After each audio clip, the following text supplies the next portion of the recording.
कि atypical advantage क्या business है, क्या करती है, कैसे पैसे कमाती है और कितने पैसे कमा रही है। एटिपिकल एडवांटेज भारत का सबसे बड़ा लाइवलीहुड प्लेटफॉर्म है जो पर्सन्स विद डिसेबिलिटीज को डिग्निफाइड इनकम प्रोवाइड करता है। तो हम ऐसा कोई काम नहीं करते हैं जहाँ पे हम डिसेबल्ड लोग को पैसा नहीं दिला सके। एंड गोल वो बहुत क्लियर है, बिकॉज जब तक पर्सन्स विद डिसेबिलिटीज को पैसे नहीं मिलेंगे ना, तब तक वो सम्मान भी नहीं आएगा। हैंडीकैप्ड वर्ड का बहुत इस्तेमाल किया जाता है, right? What's your view on that? Words keep on changing with the current time. Handicap use होता था, जो 1996 का लॉ जो था उसमें हैंडीकैप वर्ड यूज हुआ है, बट अभी 2016 का लॉ में ये पर्सन्स विद डिसेबिलिटीज है।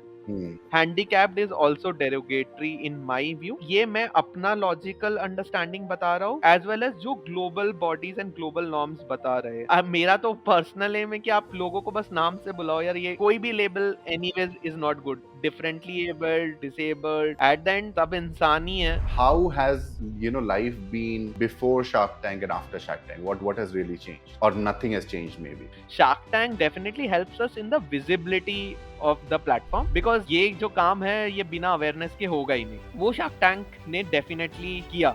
ये मेरा आखिरी लाइन था Shark Tank में। तो शार्क्स आप ही बताइए, नजर इंपॉर्टेंट है कि नजरिया? वो बहुत गवर्नमेंट, बच्चे, स्कूल्स, कॉलेजेस, हॉस्पिटल्स, कॉर्पोरेट्स, उसमें वो अवेयरनेस आया। और जब अब कॉर्पोरेट्स मिलते हैं मेरे से, डेफिनेटली उनको वो पूरी स्टोरी पता होती है एंड वो ज्यादा ओपन है हायरिंग के लिए। Hello and welcome to another edition of ISN podcast, जहां पर we explore different kind of businesses, we talk to entrepreneurs, we figure out their business models, their inspirations, their motivations, and today is no different. We have an excellent founder who would be joining us, Vineet Saraiwala. Vineet, I welcome you on this platform because we are going to talk about something really exciting, and I am curious to know more about your business, your journey so far, and how things have been. So without wasting any further time, let's go deeper and understand the world of disabilities. Yes, you heard it right. Vineet here is the founder of Atypical Advantage. If you have not heard of the business yet, please make a note of it because they are really making a dent in the universe. So without further ado, welcome Vineet, welcome to the podcast. No, thank you for having me here. Vineet, पहले तो यार, you are a cyclist, you are a marathoner, and you are working with people with disabilities. इतने सारे super powers कहाँ से आ गए? सो cycling, marathon, trekking, ये सब एक्चुअली मैंने एटिपिकल एडवांटेज के पहले काफी किया है। अभी मैं वापस शुरू कर रहा हूँ टू द सेम इंटेंसिटी। मतलब मैंने 5,000 किलोमीटर साइकिल चलाया है और 7-8 हाफ मैराथन्स भागे हैं। बट एटिपिकल एडवांटेज ही अभी मेरा साइकिलिंग और रनिंग और ट्रैकिंग उसी में चल रहा है। सारे कैलोरीज उसी में बर्न हो जाते हैं। उसी में बर्न हो जाते हैं। Very good, very good, very good. But how has the journey been till now? I mean, we'll talk about Atypical Advantage, obviously, kya hai, what it is about, and let also people get tuned into it. But take us through your journey. How has life been before Atypical Advantage? What made you, what brought you to that point of where you felt that something like atypical has to exist? So I am from Jamshedpur.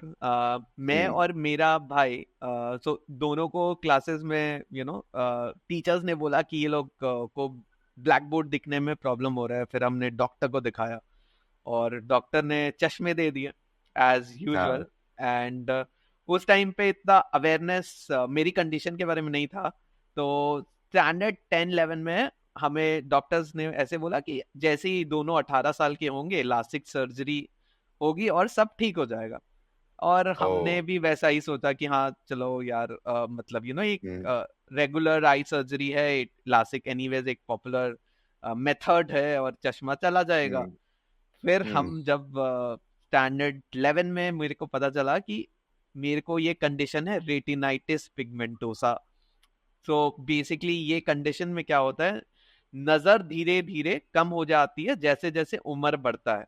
तो the cells keep on dying and उस time पे हम लोग फिर भी बच्चे थे standard 11 में। लाइक हमें लगा नहीं था कि एक्चुअली कि उस टाइम पे मैं क्रिकेट, फुटबॉल, व्हीकल, लाइक छोटे शहरों में बच्चे जल्दी गाड़ी वाड़ी चलाने लग जाते be they are under age. But तो सब करते थे एंड हमें लगा कि ये और इसका कोई क्योर नहीं है। Okay as such. तो एंड उसके बाद मेरा लेफ्ट आई का बेसिकली जो नज़र है वो काफ़ी कम होते जा रहा था एंड सो ऑन। तो फिर एक्चुअली एक सर्जरी हुई, सर्जरी थोड़ा सा गड़बड़ हुआ एंड उसके कारण मेरी लेफ्ट आई की पूरी नज़र चले गई। Oh no. और फिर अगेन मैंने साइंस लिया था स्टैंडर्ड 11 में एंड यू नो लैब्स में भी इशू आते थे, मतलब टेस्ट ट्यूब, आप केमिस्ट्री लैब में टेस्ट ट्यूब पकड़ के उसको बंसन बर्नर के पास डाल रहे हो और यू नो वो गर्म ही नहीं हो रहा है, बाद में हाँ पता हाँ। चलेगा कि अरे ये तो फ्लेम के पास तुमने डाला ही नहीं है, एंड प्रोफेसर्स करेक्ट करते थे। तो वो थोड़ा एम्बैरसिंग होता था, बट मतलब वो भी एक I would say very interesting phase. But like मैं और अगेन अनुज दोनों पढ़ाई में बहुत ज्यादा अच्छे थे। फिर हमने लाइक किसी तरह यू नो अंडर ग्रेड किया एंड उसके बाद क्या एक पॉइंट ऐसा आया कि अंडर ग्रेजुएशन तक आते आते काफी ज्यादा यू नो नजर कम हो गया था। एज इन लेट्स से अपना एग्जाम्स भी मैं खुद नहीं लिख पाता था, ओके लैपटॉप में पढ़ाई and even you know basic travelling and so on. And because मेरा लेफ्ट आई छोटा था तो काफी एम्बैरसिंग होता था, बिकॉज लोग सबसे पहले इंडिया में तो मतलब यू नो जो लाइक प्रोबेबली सपोज नॉर्मल नहीं है, लोग सबसे पहले उस पे ही ध्यान देते हैं। यू नो कोई लंबा क्यों है, कोई छोटा क्यों है, कोई मोटा क्यों है, या किसी का लेफ्ट आई छोटा क्यों है, सो ऑन। तो एनीवेज उसके बाद मैं और क्या आपकी तो उम्र भी बहुत कम थी, तो क्या उस समय ये सब समझने में भी खुद को भी टाइम लगता होगा कि नो कि लोग ऐसा मेरे साथ क्यों बर्ताव कर रहे हैं और इसका इमोशनल इम्पैक्ट क्या हो रहा है, like I am trying to imagine as to. नहीं, लोगों का बर्ताव प्रोबेबली वो नॉर्मली होता था, बट एक्चुअली वो खुद को इमोशनल टोल ज्यादा रहता था कि लोग ऐसा यू नो बार बार अगर लोग एक ही चीज पूछेंगे कि तुम्हारा आंख छोटा क्यों है, एंड सरप्राइजिंगली लाइक आपको भी ऑनेस्टली आंसर नहीं पता है, because you are discovering the answer. And दूसरा है ये रेटिनाइटिस पिगमेंटोसा, हमें पता था कि ये यू नो क्रॉनिक चैलेंज है, बट जब तक बंदे में एक्सपीरियंस नहीं किया हो हमें एक्चुअली। तो मैं लोग को वही बोलता हूँ कि मेरा जो कंडीशन है वो एक्चुअली विपासना, बिकॉज मैंने विपासना भी किया है, वो काफी सिमिलर है। विपासना आपको इम्परमानेंस या ये बताता है कि हर टाइम चीजें समान नहीं होगी, राइट यू नो समता में रहो, स्टिलनेस में रहो, इम्परमानेंस। तो एक्चुअली मेरा कंडीशन ऐसा है कि जो मैं आज देख सकता हूँ वो कल मैं नहीं देख सकता हूँ। और कॉलेज खत्म करते करते तक काफी ज्यादा साइड जा चुका था, और उस टाइम पे आप क्लूलेस होते हो बिकॉज आपने it's like you know you are preparing to be blind and you know that you will eventually be blind, like that's the fact, but acceptance नहीं आता है in a lot of times। तो वो थोड़ा सा difficult phase होता है in general, because you are grappling with your own insecurities and you can't even you know predict a future in terms of।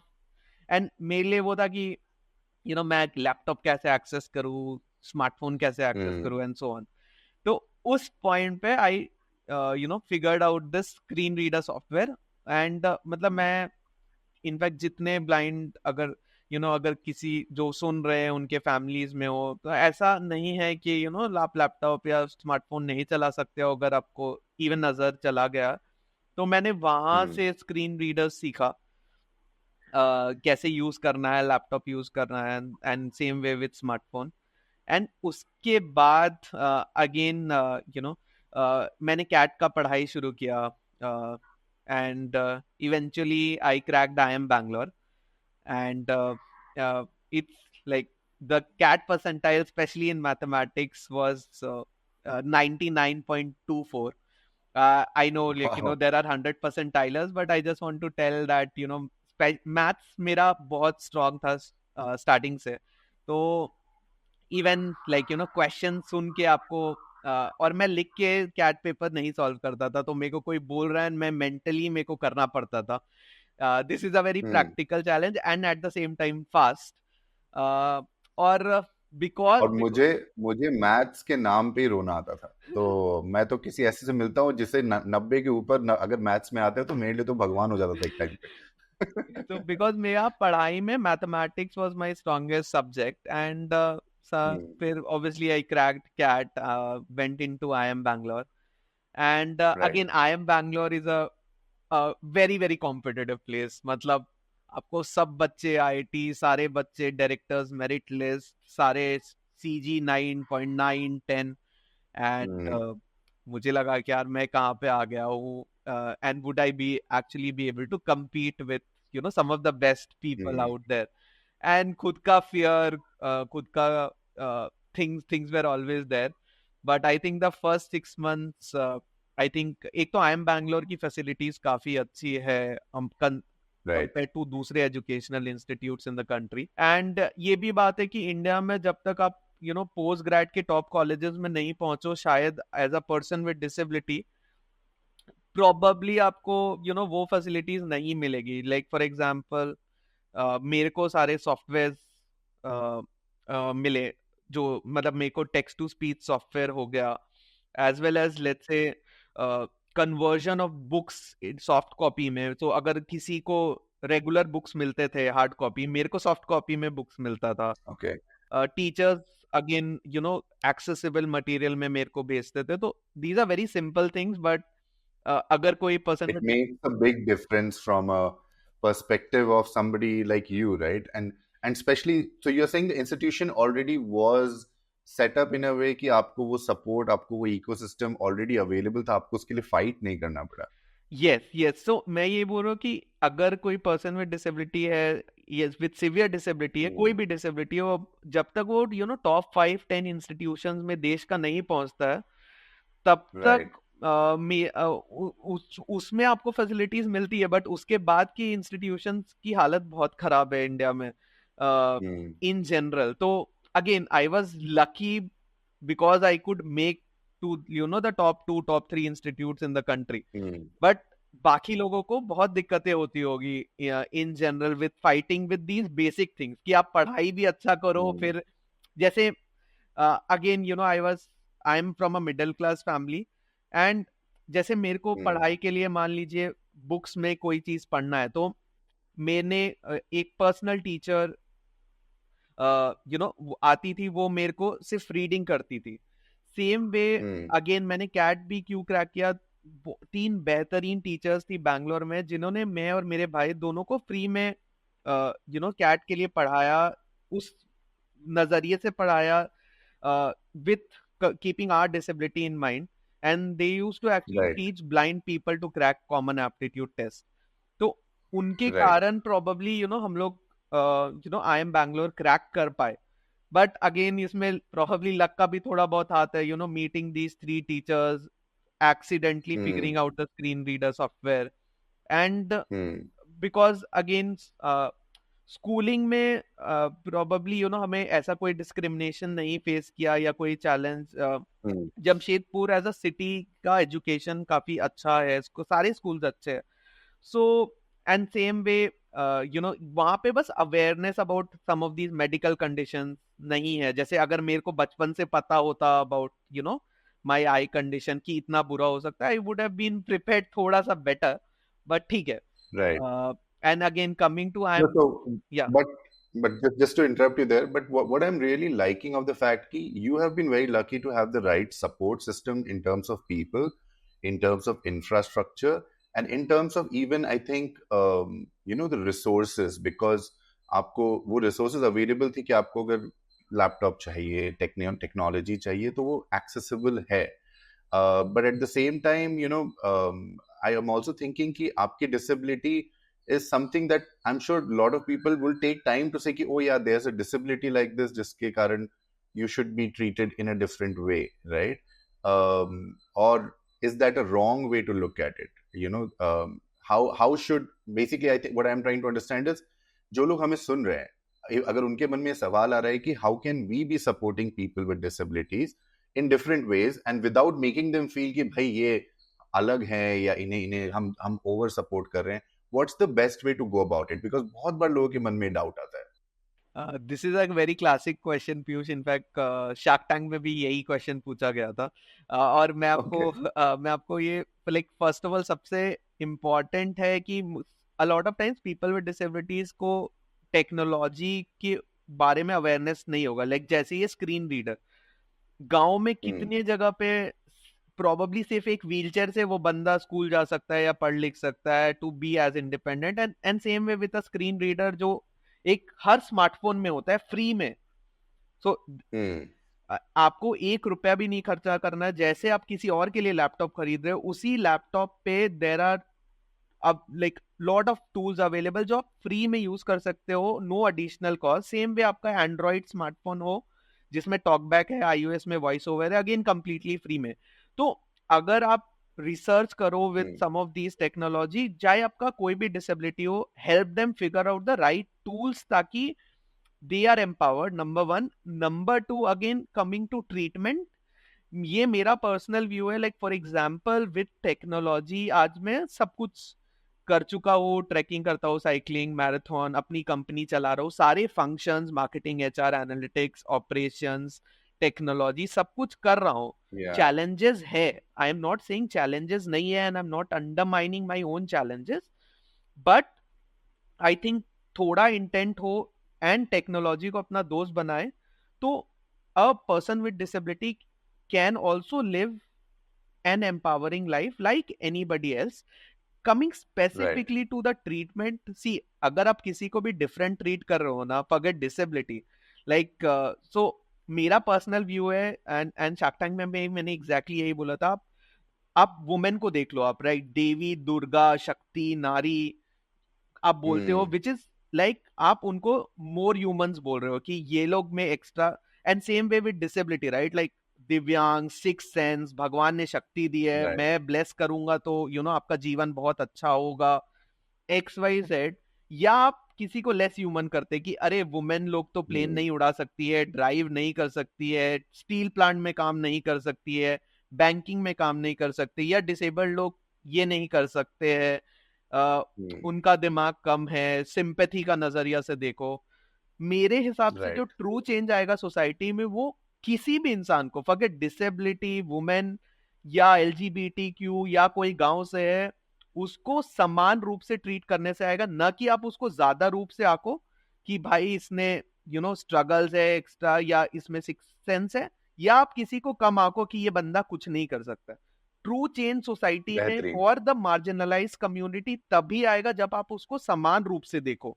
आप किसी ड्राइवर से बात करते हो, इंडिया में वर्क का रेस्पेक्ट इक्वल लेवल पे होना चाहिए और इंसान का रेस्पेक्ट भी इक्वल लेवल पे होना चाहिए। अगर वो स्वीपर हो या CEO हो, फर्क नहीं पड़ता है, वो एट द एंड इंसान है, एंड आप उसके वर्क के लिए आप उसको रेस्पेक्ट करो, समान रूप में रेस्पेक्ट करो, एंड सेम वे आप पीपल विद डिसेबिलिटीज को भी समान रूप में रेस्पेक्ट करो।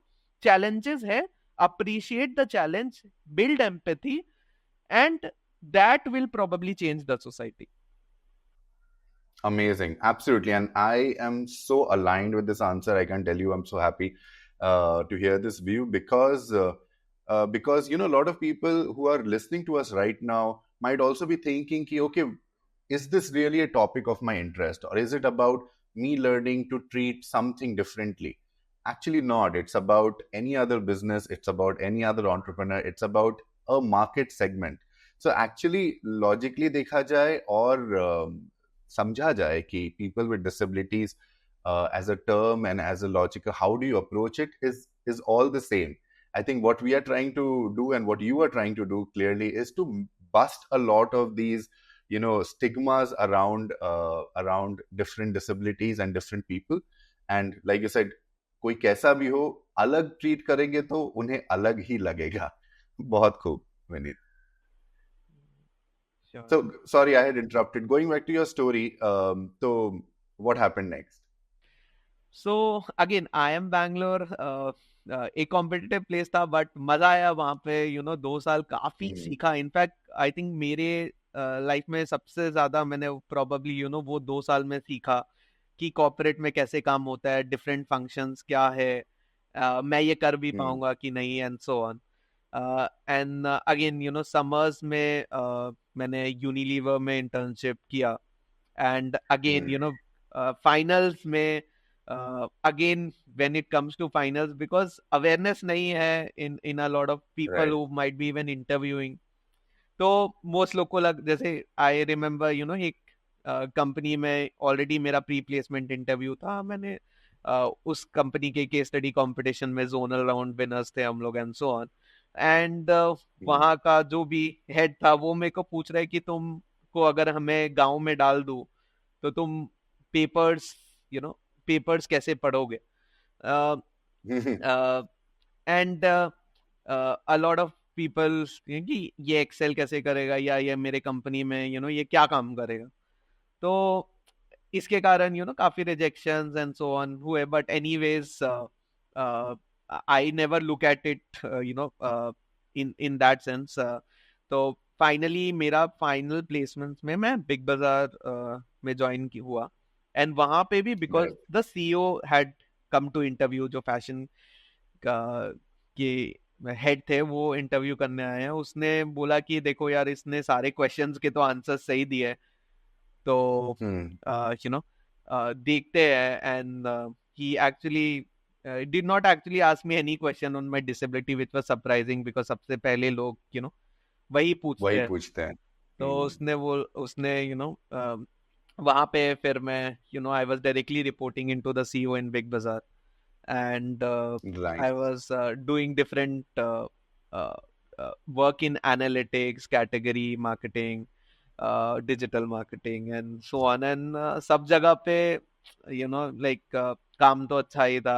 and I remember even in Big Bazaar I try to normalize things a lot, like for example मैंने एक बार एक complex Excel प्रेजेंट किया था, एंड लोगों ने वहाँ पे सीनियर लीडरशिप ने बहुत तालियां बजाई थी। तो मैंने धीरे धीरे लोगों को समझाने की कोशिश किया, यार IIM का कोई भी बंदा है अगर वो ऐसा काम कर रहा है, I am very sure like it's okay, ऐसा कुछ गजब का काम नहीं है as such, just because एक do you think this is also happening क्योंकि आपको हर स्टेज पे प्रूव करना पड़ता है, लोगों के डाउट्स रिमूव बस्ट करने पड़ते हैं कि भाई हाँ, like I can do stuff like anyone else, like do you think you have to keep doing that at every stage? Yeah, because see, उसका लॉजिक ये है कि एक्सपेक्टेशंस बहुत कम है ना एक पर्सन विद डिसेबिलिटी से। अगर वो थोड़ा भी काम कर लेगा तो लोग को लगे ओ एक ब्लाइंड बंदा स्मार्टफोन चला रहा है, ये अपना फोन खुद से चला सकता है, ये ऑफिस खुद से आ सकता है।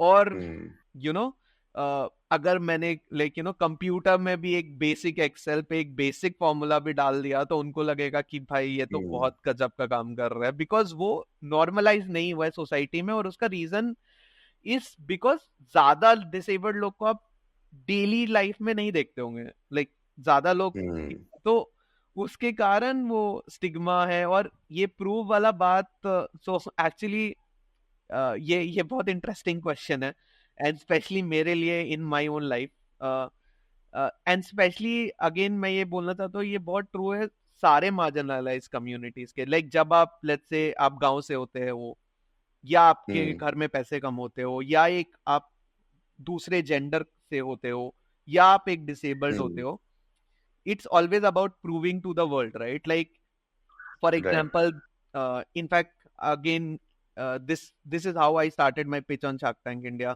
कि दुनिया ने कहा तुम भाग नहीं सकते, बट मैंने 7 हाफ मैराथन किया। दुनिया ने कहा तुम पढ़ाई नहीं कर सकते, बट मैंने IIM बैंगलोर से ग्रेजुएशन किया है। दुनिया ने कहा तुम काम नहीं कर सकते, बट मैं आज एक अच्छी कंपनी में काम कर रहा हूँ। तो specially for persons with disability, और मेरे लिए भी ये हमेशा से रहा है इन लाइफ कि कि ओ तुम चल नहीं सकते, तो मेरे को वो डिफाई करना था कि देखो मैं 7 हाफ मैराथन भाग रहा हूँ। और जब मैं भागता भी था मेरे को मेरा टाइमिंग सबसे ज्यादा प्यारा था।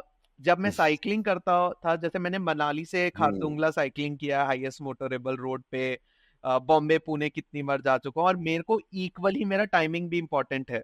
नॉट ओनली कि वो ये एक बंदा है ब्लाइंड जिसने मैराथन कंप्लीट कर लिया, साइकिलिंग रेस कंप्लीट कर ली। लाइक लोग को पता होता था कि अगर वो विनीत के साथ साइकिल चला रहे हैं तो वो 100 किलोमीटर के बिना अपना साइकिल नहीं निकालेगा। Same way with tracking, and even if honestly if you look at my life, it has always been about proving कि अच्छा तुम IIM बैंगलोर चले गए, तुम पढ़ नहीं सकते थे, बट तुमने कितना बड़ा काम कर दिया। सेम वे तुम खुद से कमाते हो, खुद से जॉब करते हो, XYZ। बट ये ना कभी कभी बहुत ज्यादा हो जाता है, ये proving to the world mentality, Right. because of your condition, because after 5-6 years of working in a corporate setup, मेरे को भी CEO ईओ बनना था and so on, but मेरे को लगा है कि यार मतलब लाइफ में अब ये प्रूविंग करने का कोई एंड नहीं है, लाइक आप 30 साल में, 40 साल में, 50 साल में भी आप प्रूव ही करते रहोगे, तो Right.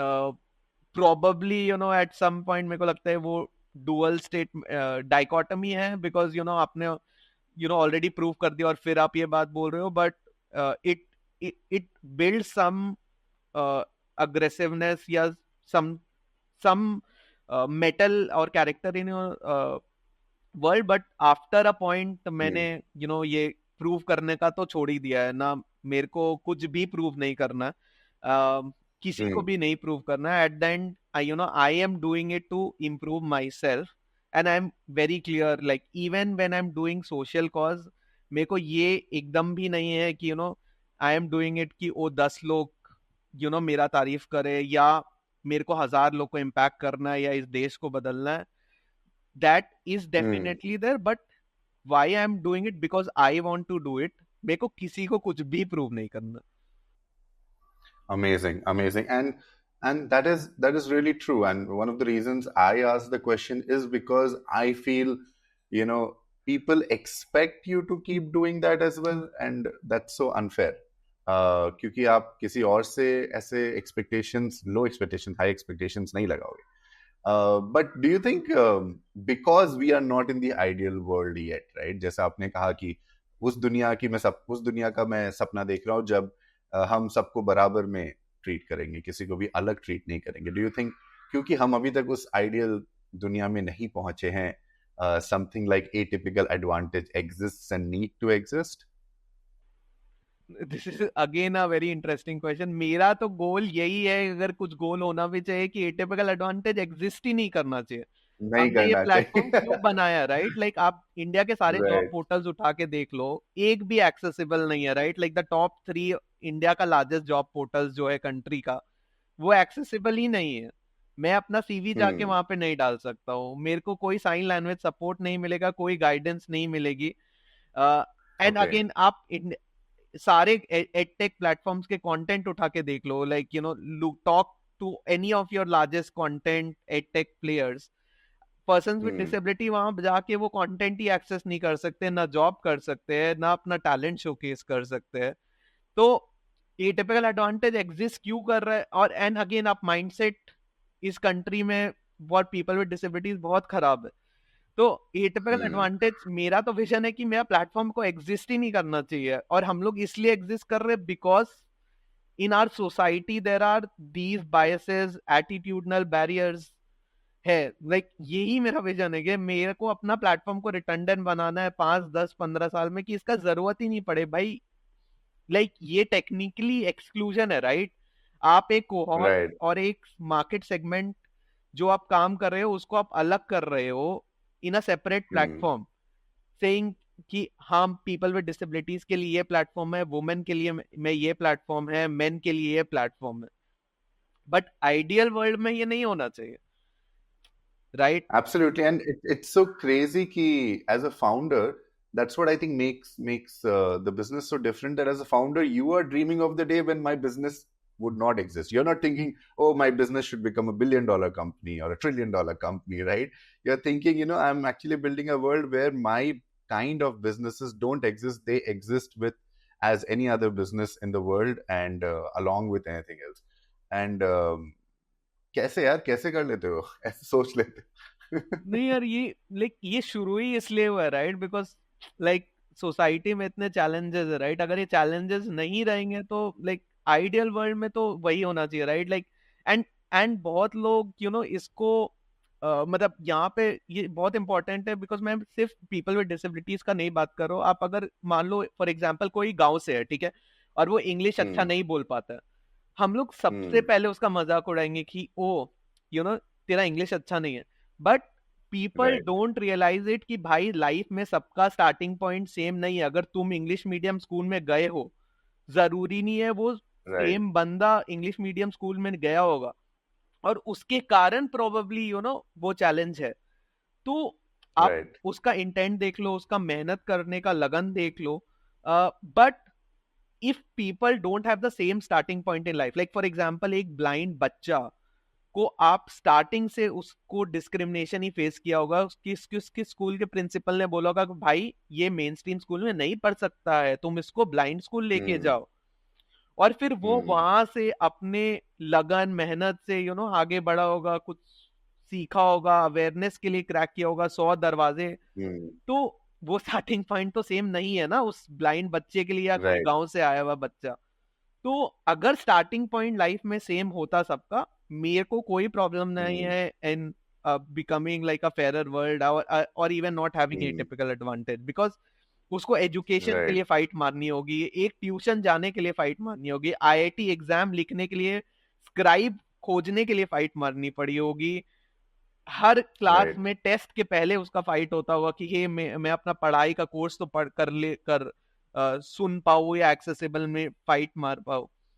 तो उसने कितनी सारे ये सारे छोटे छोटे फाइट्स मार के वो आगे बढ़ा होगा फॉर एनी मार्जिनलाइज कम्युनिटी, पैसे के लिए फाइट मारने लगी होगी। और मेरा तो ये सारे चैलेंज ऑनेस्टली नहीं रहा ही नहीं है in terms of the Right. Supportive ecosystem. तो अगर स्टार्टिंग पॉइंट सेम हो तब कोई दिक्कत नहीं है, बट Hmm. तब तक we need a platform like this or even any other platform which might be trying to bridge this inequality divide। But इसका Hmm. फंडामेंटल रीजन लोग नहीं समझते हैं और लोग ब्लैंकेट स्टेटमेंट्स बोल देते हैं कि ओ इसने तो पढ़ाई किया ही नहीं है, इसको ये नहीं आता है, उसको वो नहीं आता है। But before making those generalisations आप प्लीज लोगों के सर्कमस्टांसेस, लोगों के starting point, educational level and आप दो लोगों को एनीवेज कंपेयर नहीं कर सकते हो on these matrix, Hmm. Because इतना डाइवर्स है हमारा देश, right? Like and same way right, हम लोग वुमेन को प्रमोट करते हैं ओनली बिकॉज उनको शायद पढ़ाई करने के लिए एक्स्ट्रा फाइट मारनी होगी compare to the other gender. Right. So ये प्रैक्टिकल Right. चीज है।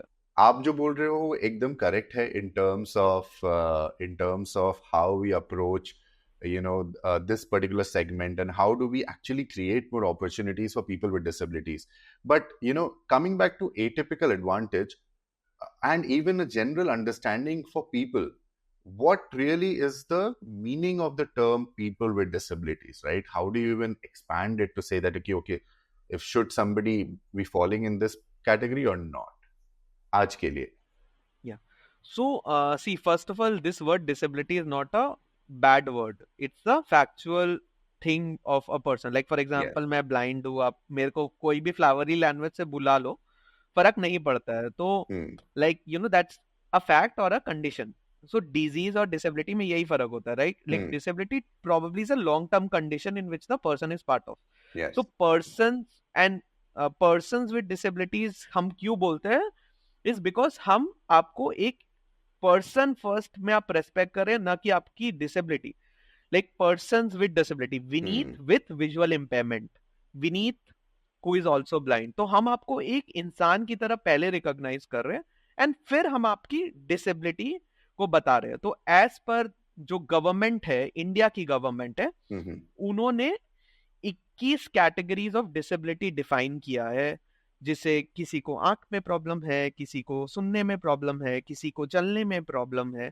ऐसे करके उन्होंने 21 कैटेगरीज बनाई है डिसेबिलिटीज की। थैलेसीमिया हो गया, मस्कुलर डिस्ट्रफी हो गया, एसिड अटैक सर्वाइवर्स हो गया, ऐसे करके 21 टाइप्स ऑफ डिसेबिलिटी है।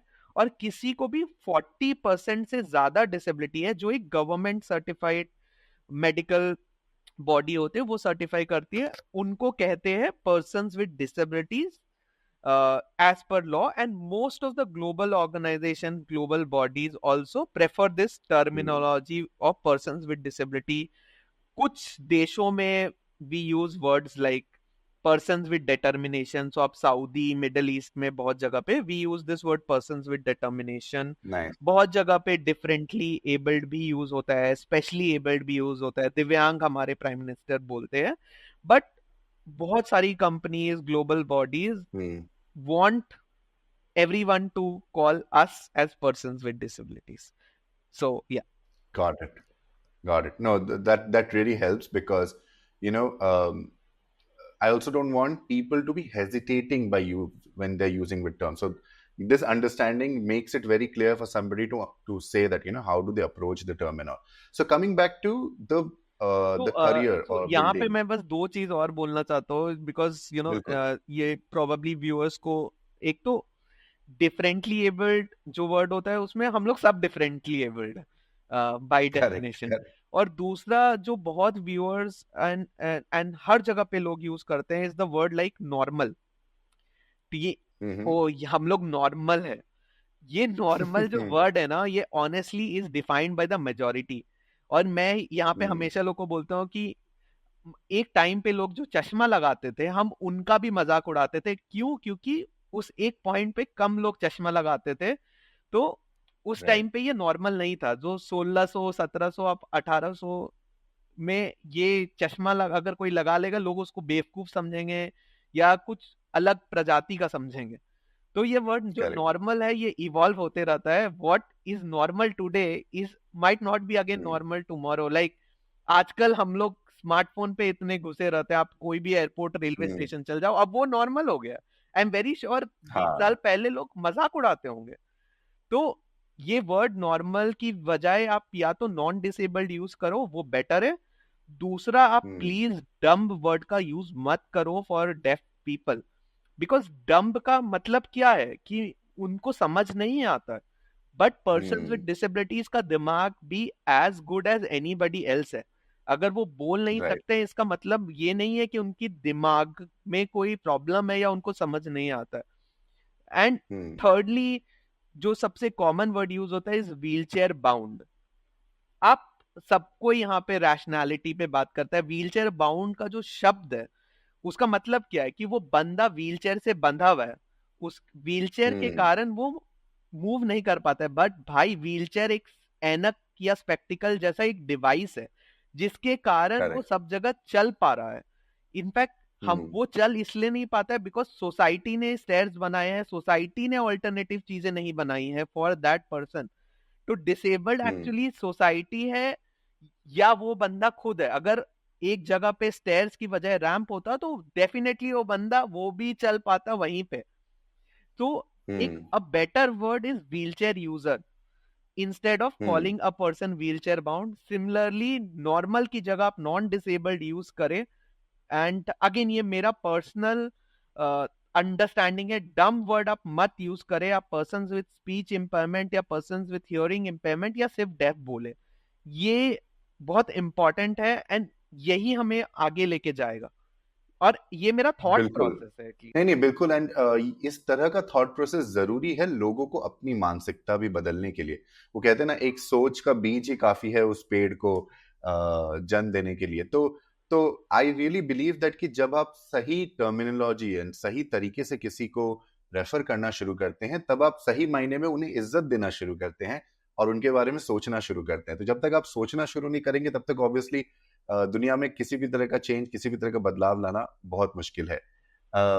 तो एक और सवाल मैं पूछना चाहूंगा, इसी से रिलेटेड है. हैंडीकैप्ड वर्ड का बहुत इस्तेमाल किया जाता है, right? What's your view on that? या so see, words keep on changing with the current times. Handicapped use होता था. फॉर एग्जांपल, जो 1996 का लॉ जो था उसमें हैंडीकैप वर्ड यूज हुआ है, बट अभी 2016 का लॉ में ये पर्सन्स विद डिसेबिलिटीज है. Handicapped is also derogatory in my view. And ये मैं अपना लॉजिकल अंडरस्टैंडिंग बता रहा हूँ एज वेल एज जो global bodies and global norms बता रहे हैं. बिकॉज मेरे को ऐसा लगता है कि disability is largely because of the societal barriers and not with the person. For example, मैं आज सब काम कर सकता हूँ because let's say accessible materials अगर मेरे को मिले तो I would be able to do most of the things. And same way for any other of the disability categories. So एक तो वो attitude अगर change होगा तो I'm very sure मेरा तो पर्सनल एम है कि आप लोगों को बस नाम से बुलाओ यार. ये कोई भी label anyways is not good. Differently abled, disabled, eight the and सब इंसान ही है. कोई इतना फर्क नहीं पड़ता है. और and everyone is good at something. मेरा फंडामेंटली वही मानना है कि सब में कुछ ना कुछ अच्छाई होती है या कुछ वो अच्छा कर सकता है. Figure out that strength and Totally. And अगर आप किसी के वीकनेस पे फोकस करोगे कि ओ ये लाइक फॉर एग्जांपल आप मेरे को शूटिंग कंपटीशन में डाल दो कि ओ तुम निशाना Hmm. लगाओ, मैं तो ऑब्वियसली नहीं लगा पाऊंगा, राइट? तो Hmm. yeah, so figure out the strength of people and then navigate this subject. And yeah, like you said, which is true for most people. No, मैं भी निशाना, मेरी दोनों आंखें सलामत है, thank God. But मैं भी निशाना नहीं लगा पाऊंगा. I can guarantee that. So it boils down to skills, like you said. So coming to the business side of atypical advantage again. So we are very clear that what made you start it, but what made you start it as a business and as a profit making business rather than an NGO? Because usually जब भी कोई social cause के लिए कोई कुछ शुरू करता है तो वो एनजीओ कैटेगरी में, चैरिटी में, उस तरह के लेबल्स में वापस आ जाता है, right? So what made you start atypical advantage as a profit venture, for profit venture? Yeah, so again, मैंने थोड़ा सा इसमें एक चीज बताना भूल गया था कि बिग बाजार में ना मैंने एक बहुत इंटरेस्टिंग काम किया था. जहाँ पे मैंने पर्सन्स विद डिसेबिलिटीज के लिए रिटेल स्टोर्स को एक्सेसिबल बनाया था. Shopping assistance, accessible trial room, accessible washroom, and over 1,50,000 shoppers with disabilities शॉप्ड in the 300 plus stores which we had. That was my side project. It eventually became a passion project, and we had like 500 से ज्यादा disabled लोग काम करते थे across सारे outlets मिला के. तो ये सारी चीजों से मेरे को ये जो, एंड फिर मैंने एक बहुत अच्छा इनिशिएटिव लिया था कॉल्ड क्वाइट आवर, जहाँ पे साउंड, लाइट, ट्रॉली मूवमेंट कम हो जाती थी ताकि autistic individuals can shop in the store at peace. So हर ट्यूसडे पहला घंटा में शॉपर्स आते थे. तकरीबन 15,000 people on the autism spectrum shopped, and amazing stories थी. पेरेंट्स इतने खुश हुए कि मेरा बच्चा को पहली बार रिस्पेक्ट मिला, वो पहली बार बाहर आके शॉप कर पाया. और मैंने कभी नहीं सोचा था शॉपिंग एज एन एक्टिविटी भी इंडिया में कितने लोग नहीं कर पाते हैं, जो हम तो उसके बाद जब कोविड आया एंड मेरे को लगा इतने सारे लोगों के एप्लीकेशंस एंड सो ऑन आने लग गए जॉब्स के लिए एंड सो ऑन, एंड मेरे को लगा कि क्या करूं, ऐसा कुछ होना चाहिए जहाँ पे पर्सन्स विद डिसेबिलिटीज अपना टैलेंट, स्किल डाल दें, और उसके बाद कॉर्पोरेट्स के ऊपर है कि उनको जॉब देना है कि नहीं देना, बट ऐसा कुछ होना चाहिए. एंड मैंने उसको थोड़ा सा बनाने में मैं लग गया. एंड मेरा भी एक्चुअली पहला थॉट वही था कि मैं इसको, बिकॉज ये इतना अच्छा सोशल कॉज है, इसको एक एनजीओ जैसा चलाओ एज सच. बट इसमें दो चीजें थी जो मैं पर्सनली कंफर्टेबल नहीं था. पहला मेरे को मतलब अगेन पैसे मांगने में इश्यूज होती है, which and I don't have any problem with anybody who is doing this. It is an important activity, it is something which is required, but मैं comfortable नहीं था कि कि मैं ये अच्छा काम कर रहा हूँ, मुझे पैसे दो. It's something in my probably personality, but इसमें कोई problem नहीं है to as such. In fact ये एक important skill है, but this is how I am. The second thing is like one of my mentors who was the founder of Give India, his name is Venkat Krishnan. उन्होंने बोला कि Vineet in fact इसको मैं actually कुछ भी करके first 1 year आप try करो, एज सच नहीं होता है, but discipline for profit businesses में ही आता है. Scale, technology, thinking, and again bureaucracy, paper work, ये सब प्रॉब्ली फास्टर होगा आपके लिए for a kind of thing which you want to build. तो आप इसको फॉर प्रॉफिट में ही करो एंड आगे देखते हैं. इनफैक्ट मैं इसको एक 100% वॉलेंटरी लेड प्लेटफॉर्म बनाना चाहता था. जहाँ पे मेरा इवन मोटिव वो बहुत था कि इनफैक्ट मेरे वेबसाइट का जो बिगनिंग था उसका बैकएंड में हम लोग ने हम लोग को लगा था कि जो इस कम्युनिटी से है वो as category managers, talent caretakers बन जाएंगे. And so मेरा पूरा back end model was a voluntary led model for people, ताकि उसमें कोई cost नहीं हो और मैं भी एक volunteer हूँ, तो initially my designation also was like volunteer only, like founder and volunteer. Okay. It was not like ये अभी जो current designation है, क्योंकि मेरे को प्योरिटी ऑफ द इंटेंट में था और मेरे को लगा था कि इसको लाइक पैसे क्यों चाहिए, let's scale this through the community itself, because अगर community करेंगे, Right. in fact that is how we started Atypical Advantage. And again for profit again was an experiment to see how that goes, but eventually 3-4 months में मेरे को challenges दिखने लग गए in terms of execution, because corporates को सही service चाहिए. It then again would be inclining to a different model, and बहुत जगह पे volunteer retention में मेरे को challenges आने लग गए and all that. And उसके बाद मैंने इसको shift किया to like hiring more people, hiring full-time employees. And I remember यहाँ पे वेंकट मेंटन है, जब तक 5 लाख का मंथली सेल नहीं आता है और मेरे को मेल वेल मत करना. हाँ. ऐसा था.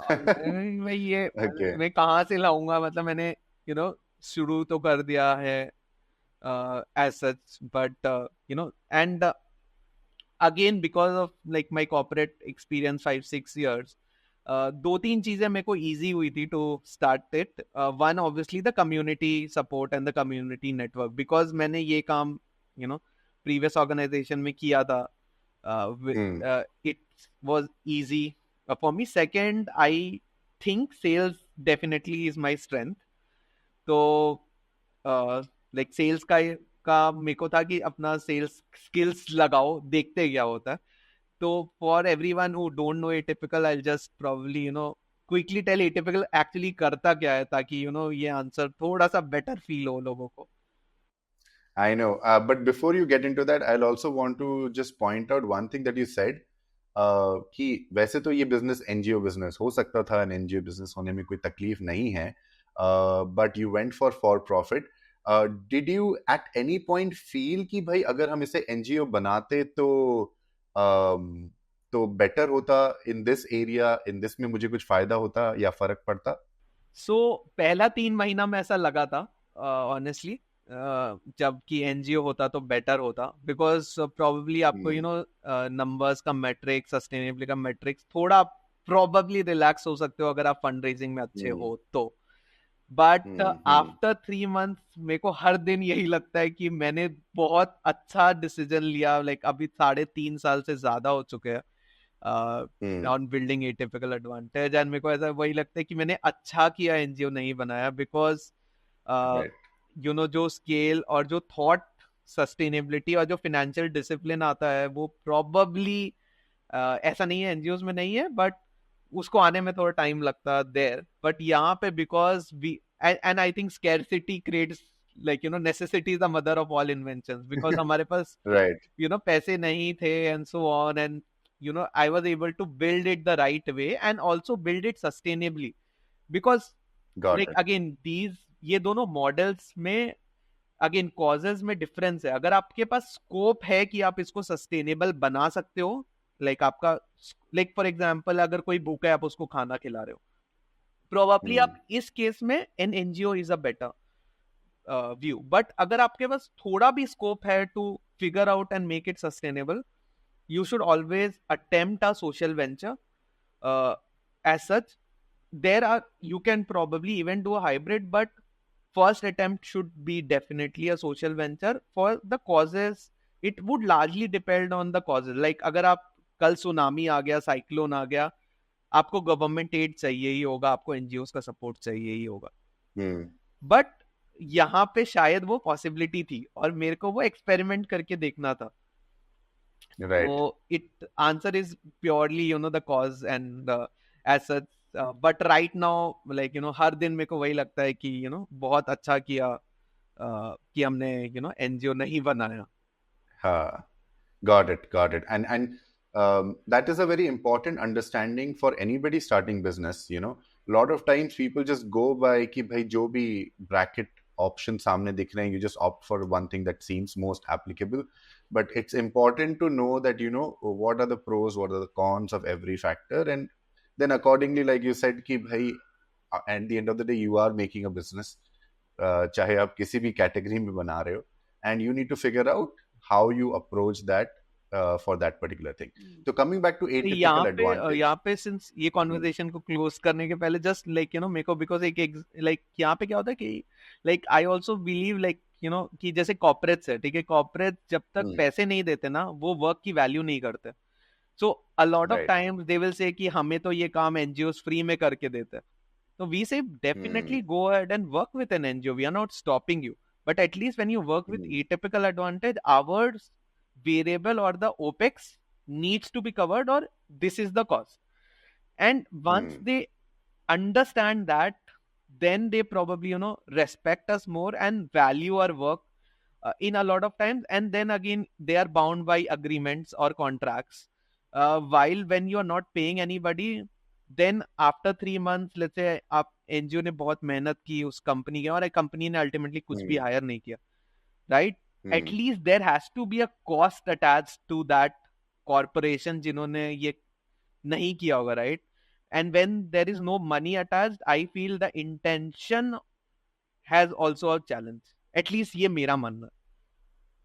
नहीं, totally. And I also feel that कि in your approach you are making sure that companies are treating you as another recruitment partner and not a charity partner which they are just doing because they have to meet their CSR goals and all those stuff, right? They are doing it because they want to get the right talent and hire like they would from any other recruitment platform. Because again, if your vision and your goal is to make sure that atypical advantage become redundant, this is the kind of thought process that we have to get corporates to inculcate. So, and exactly, and because that. इसमें again एक और important sorry ये conversation लंबा खिंच रहा है तो, but इसमें एक important चीज है कि because I am dealing with a business team like a CHRO or the CEO or the CMO of a company for my work as atypical advantage. But जब आप NGO होते you might be dealing with a CSR team. It's not that a CSR team cannot make larger impact, but a lot of times we see a CEO or a CHRO to be in a more powerful position to make a change. And जब पैसा business से आता है तो लोग results probably ज़्यादा सामने मांगते हैं, quarterly मांगते हैं, yearly मांगते हैं. तो मुझे as atypical advantage हम जो पैसे charge करते हैं companies को वो largely business team से हमें आ रहा है, which makes it more sustainable for both corporate and atypical. Perfect. Now, because we have spoken about for-profit business इतनी बार atypical के बारे में, तो अब समझ ही लेते हैं कि atypical advantage क्या business है, क्या करती है, कैसे पैसे कमाती है और कितने पैसे कमा रही है. Yeah. So, atypical advantage Bharat का सबसे बड़ा livelihood platform है जो disabled लोग, persons with disabilities को dignified income provide करता है. एनीथिंग जहाँ पे हम लोग का गोल है कि हम लोग डिग्निटी सम्मान के साथ डिसेबल्ड लोग को पैसे लाके दे. ये है इस प्लेटफॉर्म का ओवरऑल उद्देश्य. तो हम ऐसा कोई काम नहीं करते हैं जहाँ पे हम डिसेबल्ड लोग को पैसा नहीं दिला सके. एंड गोल वो बहुत क्लियर है. एंड बाई ये क्लियर है बिकॉज जब तक डिसेबल्ड लोग को और या पर्सन विद डिसेबिलिटीज को पैसे नहीं मिलेंगे ना, तब तक वो सम्मान भी नहीं आएगा. तो that was the thought process. Atypical advantage की 5 एरियाज में वो काम करता है. पहला है एटिपिकल एक्सपीरियंसेस, जहां पे हमारे पास 500 से ज्यादा अमेजिंग परफॉर्मर्स है. Dancers, singers, comedian, musicians, motivational speakers, voice over artist, models, सारे के portfolio, there is no firewall, सबके प्लेटफॉर्म पे लाइव है. कॉर्पोरेट्स उनका टैलेंट देखते हैं और उनको town hall, award function, events में मौका देते हैं. और हमने ऑलरेडी 350 से ज्यादा शोज किया है with some of the largest companies in India. So ये है पहला वर्टिकल जहां पे आप आते हो, लोगों के टैलेंट को देखते हो, उनका पोर्टफोलियो समझते हो और उनको उनके टैलेंट को एक मौका देते हो अपने कॉर्पोरेट इवेंट के लिए, अवार्ड फंक्शन के लिए, और कुछ भी इंपॉर्टेंट डेज जो आप सेलिब्रेट करते हो या कोई मीटिंग हो गया, कोई एंगेजमेंट हो गई. तो ये है पहला एरिया एटिपिकल का. दूसरा एरिया एटिपिकल आर्ट, जहां पे अगेन 250 से ज्यादा आर्टिस्ट है, visual artist with disabilities. Again सारे आर्टिस्ट के पोर्टफोलियोज हमारे वेबसाइट पे लाइव है, आप उनके टैलेंट को देख सकते हो। और फिर अगर आपको अपने कंपनी में, बोर्डरूम में, ऑफिस में, रेसिडेंशियल स्पेस, होम स्पेस में म्यूरल्स, वॉल पेंटिंग्स बनाना है, तो आप इन आर्टिस्ट को कमीशन कर सकते हैं और हम आपके ब्रांड वैल्यू थीम्स के हिसाब से काम करके दे सकते हैं। और हमने इंडिया के सबसे बड़े बड़े ऑफिसेस में हमारी पेंटिंग्स है एज सच। एंड जब आप उनके टैलेंट को देखोगे आप तो खुद जान जाओगे कि वो कितना अच्छा है।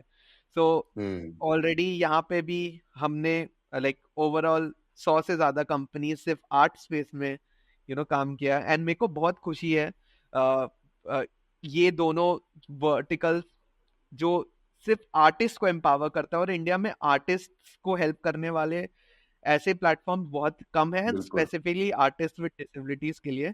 और हमने पिछले 3 सालों में मैं इस फाइनेंशियल ईयर का नंबर्स नहीं बता रहा हूँ, ऑलरेडी 1 करोड़ से ज्यादा पैसे ट्रांसफर किए आर्टिस्ट विद डिसेबिलिटीज को, जो उन्होंने कमाए हैं with dignity. Wow. That deserves a round of applause. Really good, yeah. And आप खुद थिएटर में हो पीयूष, आपको पता होगा ये नंबर को लाने के लिए हमें कितना डिफिकल्टी हुआ होगा। सो these are the 2 verticals. Now coming to the most important vertical, because हमारा एम है बहुत ज्यादा लोगों को हेल्प कर पाए। परफॉर्मिंग आर्टिस्ट और विजुअल आर्टिस्ट में आप सिंगर्स 10, 15, 20 साल की करीब परिश्रम के बाद कोई सिंगर या डांसर या कॉमेडियन बनता है, and same way with artist. तो इसलिए inclusive hiring is for job seekers with disabilities, जो जॉब्स ढूंढ रहे हैं कंपनीज में for both white collar and blue collar segment. And यहाँ पे कैंडिडेट्स आके साइन अप कर सकते हैं। सेम वे एनजीओज हमसे जुड़ सकते हैं, यूनियन गवर्नमेंट भी हमारे साथ काम करता है, बहुत सारे कॉलेजेस जहाँ पे पीपल विद डिसेबिलिटीज है वो जुड़ सकते हैं, ताकि हम उनका जॉब लगा सकते हैं। और अभी करेंटली 350 से ज्यादा कॉर्पोरेट्स हमारे साथ जुड़ चुके हैं to hire people with disabilities as such. तो this is our inclusive hiring vertical, और जहाँ पे कॉर्पोरेट्स को सब कुछ मिलता है, लेट्स से डिसेबिलिटी सेंसिटाइजेशन, उनको समझना है कि वो पर्सन्स विद डिसेबिलिटीज से क्या काम करा सकते हैं, कैसे काम करा सकते हैं, ताकि वो अंडरस्टैंडिंग बढ़े। सोर्सिंग सपोर्ट मिल गया, उनको इंटरव्यू स्केड्यूलिंग मिलता है, और पोस्ट प्लेसमेंट सपोर्ट भी मिलता है। बिकॉज मेरे लिए प्रोडक्टिविटी बहुत इंपॉर्टेंट है। तो हम किसी भी कंपनी में कैंडिडेट देते हैं, हम लोग प्रोडक्टिविटी पे बहुत स्ट्रेस करते हैं, because ultimately lot of the notion is कि person with disabilities might not be productive, और हमें यही चेन को ब्रेक करना, चेंज करना। तो that is on the inclusive hiring, ताकि अगर अगेन उनको ऑडिट्स भी कराना है तो वो करा सकते हैं। एंड इस वर्टिकल को सपोर्ट करने के लिए हमारे पास 2 दूसरे एरियाज है। एक वन इज एटिपिकल एकेडमी, जहाँ पे हम पर्सन्स विद डिसेबिलिटीज को अपस्किलिंग कोर्सेज कराते हैं। A lot of these courses are free of cost to people with disabilities, because probably they'll not be able to pay in a lot of things, at least अभी वो नहीं आया, but जो pay कर सकते हैं, we have like kept a very minimum amount, like 200 रुपए 300 रुपए में courses, because वरना वो इंटरेस्ट नहीं आता है और वो सीरियसनेस नहीं आता है even with people with disability. तो यहाँ academy basically upskilling courses launch करती है, जिससे अल्टीमेटली उनको जॉब्स मिले। और हम बहुत तरह की कोर्सेज करते हैं for people with disability through our academy. And then again we have something called atypical workshop, जो सेंसिटाइजेशन सेशंस करता है डिफरेंट कंपनीज में, साइन लैंग्वेज वर्कशॉप्स कराता है, एंगेजमेंट वर्कशॉप्स एंगेजमेंट करता है जहाँ पे ट्रेनर्स डिसेबल्ड होते हैं एंड सो ऑन। तो this is again different kind of workshops हम करते हैं कॉर्पोरेट्स के लिए। Academy is for candidates, and inclusive hiring में हम both blue collar and white collar में काम करते हैं। और हम प्लेसमेंट फीस चार्ज करते हैं कंपनीज को, अगर like any other staffing company, हम प्लेसमेंट स्टाफिंग और recruitment company on the number of hires and any kind of consulting support which that organization would require. Same way अगर कोई company show book करता है हमसे तो हम इवेंट्स में कमीशन चार्ज करते हैं, commission. And same way for artworks जहाँ पे हम पूरा एंड टू एंड एग्जीक्यूशन करके देते हैं। तो अगेन ये टिपिकल एकेडमी में हम नहीं बनाते हैं पैसे, बट बाकी 4 verticals are positive verticals for us. This is really amazing, and what I'm really liking here is that कि it's not just a pure play recruitment platform, right? जहाँ पे अच्छा we will आपने एक segment identify किया है और आप उस niche में जा रहे हो, बोल रहे हो कि भाई ठीक है हम आपको job दिलाएंगे, right? That's not the idea. You've actually understood what the ecosystem needs, what are the different kind of skills available that you can connect, and basically you're being the catalyst, right? You're helping people connect the dots and saying so.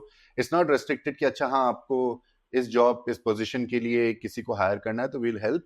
It's also including artist, it's also including people who want to learn about this field better and sensitize themselves. So I really feel that कि आपने बहुत ही कम time में, क्योंकि आपने कहा Covid में शुरू किया है, तो बहुत ही कम टाइम में आपने बहुत सारे एस्पेक्ट्स पर स्टडी करके और उसको अच्छे से थॉट करके you have actually built a ecosystem which covers most of it. Just one thing I wanted to understand was India, I feel, is still way behind when it comes to being more accessible for people with disabilities compared to a lot of other countries, right? जैसा आपने बोला big बाजार में इतने लोग जो आज shopping कर पा रहे हैं वो क्योंकि is because of someone like you, right, who thought about them. Now, do you think companies are open to hiring consultants or people who can help them make their products, make their workspaces more accessible in India? Do you see that change also happening? And again, these consultants may not be themselves people with disabilities, but they have the know-how, they have the understanding and the inclination to make that change. Because of the United Nations SDG goals and Right. what I believe is, probably the conversation is happening step by step in India, because abhi the conversation was about gender, कि हमें women participation बढ़ाना है and so on. So I am at least seeing with corporate India talking about it, and it's nascent, I would say. Awareness is still an issue, but definitely it is starting, because after you crack gender, I believe people, corporate India, would mostly be moving to at least help people with disabilities or LGBTQ. Right. These are the two segments which, and again, because of the global push and a lot of times, I would say MNCs are far more progressive.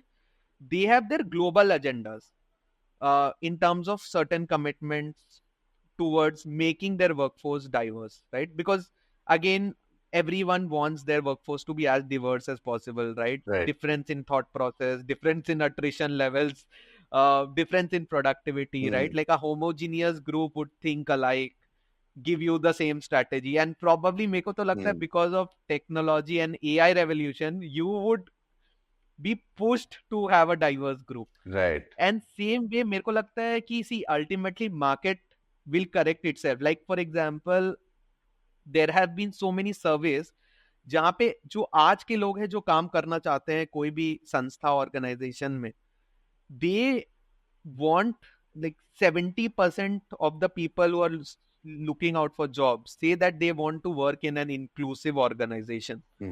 तो अगर if companies like it or not like it, there is a big macro factor जहाँ पे उनको ये करना ही पड़ेगा.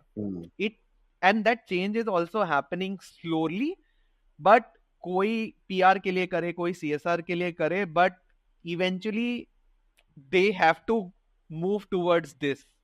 They like it or not, they don't like it. I can tell you that there is no like यहाँ choice नहीं है कि ये करना है कि नहीं करना है.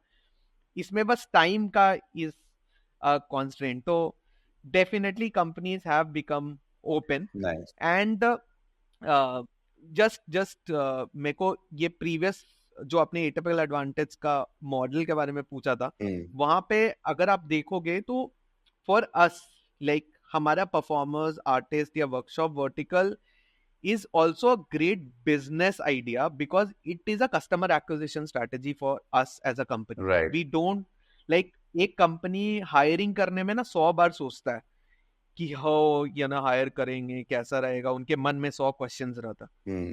तो a lot of company straight away hire नहीं करना चाहता। तो हम उनको क्या बोलते हैं कि यार ठीक है, तुम नहीं हायर करना चाहते हो, बट तुम्हारा टाउन हॉल या अवार्ड फंक्शन हो रहा है कल, राइट? तुम एक परफॉर्मर विद डिसेबिलिटी को चांस क्यों नहीं देते हो? तुम्हारा नया ऑफिस बन रहा है, तुम वहां पे एक आर्टिस्ट विद डिसेबिलिटीज का पेंटिंग क्यों नहीं लगाते हो, या तुम एक सेशन करो। तो ये सारी चीजें ना एक कॉर्पोरेट के लिए थोड़ा इजी होता है। और फिर हम लोग जाते हैं उनके पास और उनको बोलते हैं कि देखो तुम्हारा शो कैसा रहा, एंड दे विल से कि यार बहुत अमेजिंग शो था, एंड हमने सोचा नहीं था कि ये परफॉर्मर इतना मजेदार है, और या ये पेंटिंग देख के मजा आ गया, या ये सेशन से हमें काफी कुछ लर्निंग मिला। तब हम उनको बोलते हैं यार जब तुमको हमारे परफॉर्मर का परफॉर्मेंस अच्छा लगा है, why don't you even try hiring people with disabilities? Because मैं ये चेंज फोर्स करके लॉ दिखा के नहीं ला पाऊंगा, राइट? ये एक स्लो जर्नी है। तो for us we also see these 3 areas जहां पे हम काम करते हैं टू ब्रेक द आइस। और सबसे इजी आइस कैसे ब्रेक हो सकता है? इंडिया में बॉलीवुड और एंटरटेनमेंट से वो आइस ब्रेक हो सकता है। तो at least we see that from a business point of view also it helps. Like lot of people से कि ओ ये टिपिकल 5 चीज क्यों करता है, और उनको बाहर से ये आंसर नहीं मिलेगा। हम 5 चीज इसलिए करते हैं बिकॉज हम कॉर्पोरेट्स के साथ वो इजी वे में उनको समझा सके, और जब तक आदमी ना देखता नहीं है वो समझता नहीं। Vineet, I have to say this. When you started this conversation, you said that you are not a great in sales. You are not a salesperson. I can clearly see that has changed. You have a very good sales strategy in place. You have become the right person to sell the idea and to make sure that you can create that impact, that small impact, to be able to lead them to sort of accept the bigger one. तो वो कहते हैं ना, उन्हें कुछ छोटा बेचो, कुछ कुछ कुछ कुछ एक डेमो दे दो, एक एक एक एग्जांपल दिला दो, या फिर just get the foot in the door ताकि आप बात आगे बढ़ा सको. So you really have cracked that one with your model as well. नहीं, sure. Amazing. Asha, coming back to, because Shark Tank India would have been quite substantial, made a substantial impact to Atypical Advantage. How has life been before Shark Tank and after Shark Tank? What has really changed, or nothing has changed maybe? नहीं, so actually what happened, see, like मेरे को question ये नहीं था, like even shark tank season 1 में भी हम लोग जा सकते थे। तो मेरा बाय द वे मैं बहुत ज्यादा प्योरिस्ट था first 2-3 years of the company. हम लोग कोई अवार्ड्स पे अप्लाई नहीं करते थे, एंड हम मेरे को पर्सनली ऐसे आउट ऑफ लाइक स्टेज पे जाना and all that, I know I was good at it, but मेरे को नहीं पसंद था। एंड शार्क टैंक सीजन 1 में भी मैं नहीं गया था। तो मेरा क्वेश्चन कभी ये भी था नहीं कि मैं टीवी पे आऊंगा नहीं, बिकॉज उसके भी 3 राउंड्स होते हैं सिलेक्शन के लिए एंड ऑल दैट। तो मेरा क्वेश्चन वो नहीं था। मेरा क्वेश्चन हमेशा मन में होता कि मैं जाऊँ कि ना जाऊँ, बिकॉज वो में तो shark tank definitely helps us in the visibility of the platform, because ये जो काम है ये बिना अवेयरनेस के होगा ही नहीं। तो मेरा थॉट प्रोसेस शार्क टैंक में जाने का था कि मैं मैक्सिमम अवेयरनेस रेज कर सकूं अबाउट दिस कॉज, एंड वो शार्क टैंक ने डेफिनेटली किया। बिकॉज शार्क टैंक मैंने बोला था, तो ये मेरा आखिरी लाइन था शार्क टैंक में, सो शार्क्स आप ही बताइए नजर इंपॉर्टेंट है कि नजरिया। एंड मेरा pitch again shark tank season 2 में जिन्होंने भी देखा होगा, या सोनी ने भी greatest pitch of all times में एक अलग प्लेलिस्ट बनाया जिसमें मेरा पिच है एज सच। तो वो बहुत गवर्नमेंट, बच्चे, स्कूल्स, कॉलेजेस, हॉस्पिटल्स, कॉर्पोरेट्स, उसमें वो अवेयरनेस आया। और जब अब कॉर्पोरेट्स मिलते हैं मेरे से वर्चुअल कॉल पे, फिजिकल मीटिंग्स में, डेफिनेटली उनको वो पूरी स्टोरी पता होती है, एंड वो ज्यादा ओपन है हायरिंग के लिए।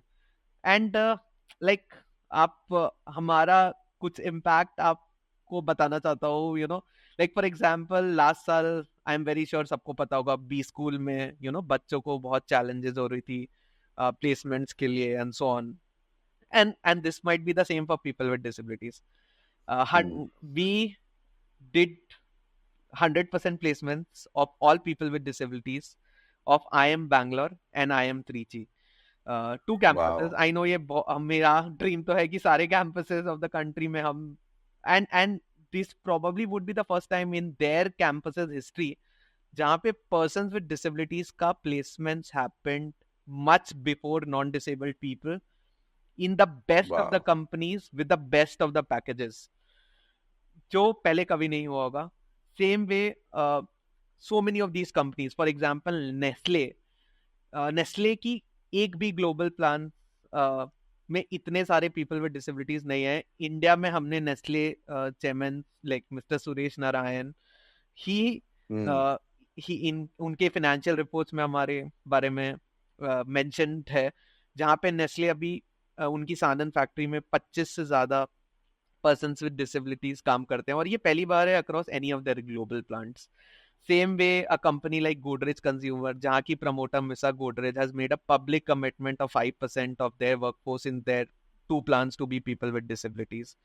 And same way, Nivea करके एक दूसरी कंपनी है, Godrej Consumers. टाटा मोटर्स ने अभी JRD टाटा के बर्थडे के दिन हमने किक स्टार्ट किया है defence and commercial vehicles unit में people with disabilities will be diploid.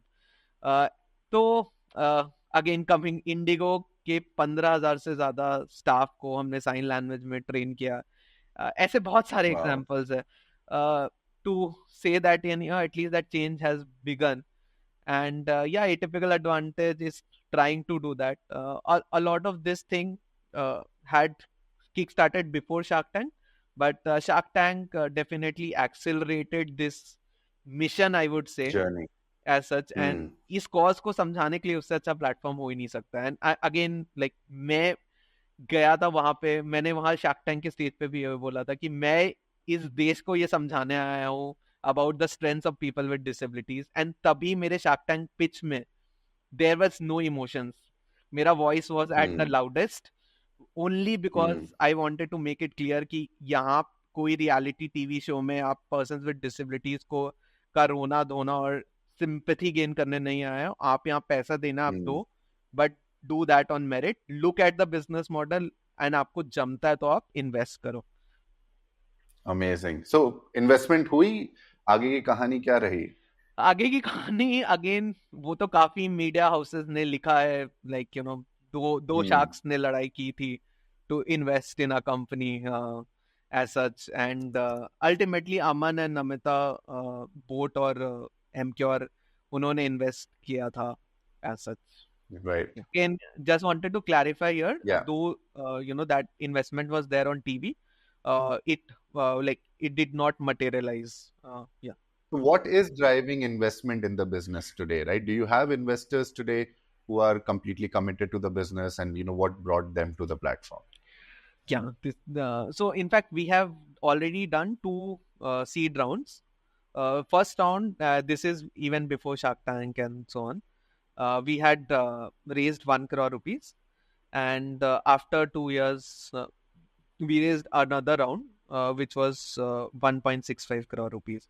So we have already done 2 rounds. And coming to investors who are investing, and this is again a very important thing when you are fundraising. हमारे सारे investors are investors with a social lens. And even before fundraising हमने start ही ऐसा किया था जहाँ पे हम लोग lot of times people say कि अरे you identified that investor, this investor, but that is like आपको आपके right set of investors जरूरी है. Like for example, Atypical Advantage is, I would say, at that initial phase an experiment. तो मेरे को investors patient capital with social returns को priority देने वाले लोग चाहिए थे, न कि ऐसे लोग जो मेरे को financial returns या like exponential growth पे है. क्योंकि मैं जो काम कर रहा हूँ, I need to be clear even with my investors कि first of all on the complexity of the business. The second thing is the prioritization of social returns over financial returns. And the third is again expectation of even the returns itself and the cycle time. For example India में आप कोई भी VC के पास चले जाओ, उनको 6 साल से 10 साल में एग्जिट चाहिए। करेक्ट। मेरे को ऐसा लगता है, मतलब सोशल वेंचर आप हटा भी दो ना, तो कोई बिजनेस इंडिया में 6 साल से 10 साल में एग्जिट दे ही नहीं सकता है। इंडिया का एक अलग प्रॉब्लम है, तो आपका होराइजन 10 से 15 साल होना चाहिए for a commercial driven business भी। मेरा ये पर्सनल मानना व्यू है। एंड बाकी अगर किसी को वैल्यूएशन और इस पे जाना है तो that's a different story, but अगर आपको बिजनेस बनाना है तो इंडिया में 10 से 15 साल तो आपको लगेगा ही बिजनेस बनाने में। एक स्ट्रॉन्ग रेजिलियंट बिजनेस बनाना है जो 100-200 साल चले, तो आपका वो आउटलुक होना चाहिए। दूसरा, when you are doing a social venture, वो 6 से 10 साल वाला होराइजन तो हो ही नहीं सकता। You need to clearly tell your investors in as transparency as possible कि देखो, मेरे को ये काम करना है 10 साल से 20 साल के बीच तक, एंड आपको इसमें जुड़ना है कि नहीं। तो ये सारी चीजें मैंने क्लियरली अपने इन्वेस्टर्स को ले आउट की थी कि पहला, सोशल रिटर्न्स प्रायोरिटाइज होगा, दूसरा टाइम होराइजन ज्यादा होगा, तीसरा रिटर्न्स कम होंगे, और रिटर्न्स नहीं भी हो सकते। So basically you said all the wrong things, things that a VC does not want to hear. Yeah. But in the interest of transparency, मैंने इवन VCs को भी यही बोला था जो हमारे पास स्टार्टिंग में आए थे, ताकि क्योंकि हम मैं किसी के वो झूठ बोल के पैसे ले लूं और फिर बाद में प्रॉब्लम्स आए, मेरे को वो नहीं चाहिए। Absolutely. And in fact, I also feel, this is not just for your business, but in general also, for anybody, any of our entrepreneur friends who are listening to this particular episode, I want to make sure that, जो funding raise करने का जो process होता है, and जिस भागदौड़ में लोग फाउंडर्स लग जाते हैं, 6 महीने साल भर उसमें लगे रहते हैं, to prove their business, to prove their worth, and to prove that, yes, Mr. VC, you will get an exit in XYZ. Don't get people on board who are just focused on exits and how soon they can, or how quickly they can double, triple, 10x, 100x their money, because that may not be fruitful for the business, right? Ideally, exit should be something that should be possible, because obviously they would want to make their money, but that should not be the driving factor for any business out there when raising money. Completely Piyush. और पीयूष, आप बताओ, आजकल founders का maximum time सिर्फ एक ही चीज में जाता है, वो है फंड रेजिंग। एक राउंड हुआ, दूसरा राउंड हुआ, तीसरा round. Founders are naturally good at what? Problem solving. They are not good in fund raising. करना पड़ता है, but you ask any founder, वो आपको यही बोलेगा कि यार मैं आया था ये प्रॉब्लम सॉल्व करने, बट मैं कर रहा हूँ fund raising. Correct. I think it's not about even being good or bad at it. It's about that कि आप अपनी energies कहाँ लगा रहे हो, right? आपको business बढ़ाना है, लेकिन बढ़ाने के लिए funds चाहिए, and you get in that vicious cycle, like you're saying, you end up, आपकी focus distribute हो जाती है, and as a founder you always feel being pulled in multiple directions. मुझे तो लगता है बहुत बार a lot of businesses end up taking decisions also based on investor interests, right? Business interests, and that's where that things are not really going on the right track always. नहीं, in fact यहाँ पे आप ये बोल रहे हो ना, तो हमारा इनफैक्ट जो ड्यू डिलिजेंस का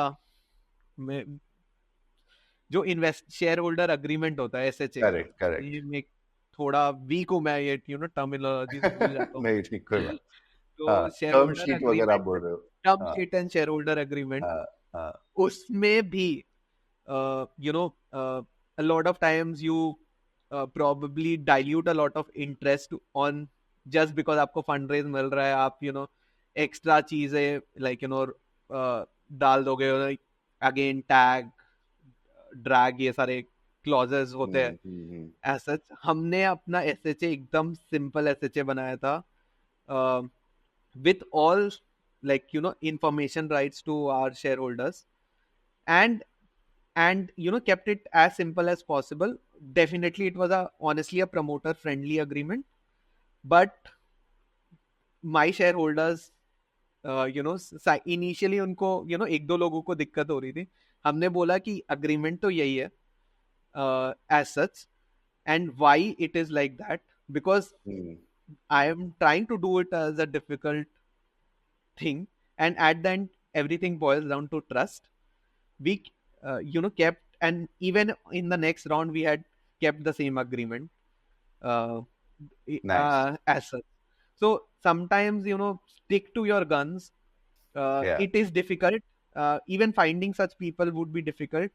But once they see the work, once they keep on trusting and you also deliver numbers, ये challenges नहीं होता है कभी लाइफ में एटलीस्ट सीड राउंड पे मतलब मतलब अगेन मैं मेंटर वेंकट ने जब अग्रीमेंट देखा एक स्टैंडर्ड अग्रीमेंट देखा उसने बोला यार मतलब लोग बोलते क्या है angel investors right they are Hmm. Angels for you but ये जो Hmm. अग्रीमेंट है ये तो डीमन इन्वेस्टर्स का है right Very good. Seed round angel investor का नाम ही इसलिए कॉइन हुआ है कि फर्स्ट 2-3 इयर्स फर्स्ट में आपको वो फ्लेक्सिबिलिटी चाहिए होती है Right.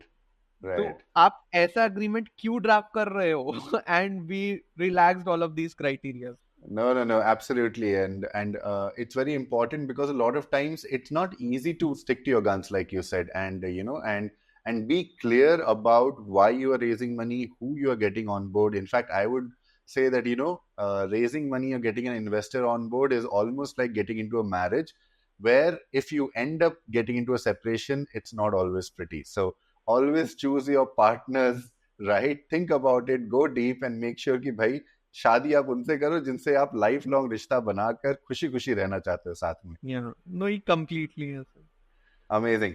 So, Vineet, this was really great talking to you. There's so much that, I got to learn. I'm sure the people listening in got to learn about the world of people with disabilities, about the impact that atypical advantage is bringing on the table, and about how, as individuals, also we can contribute, right?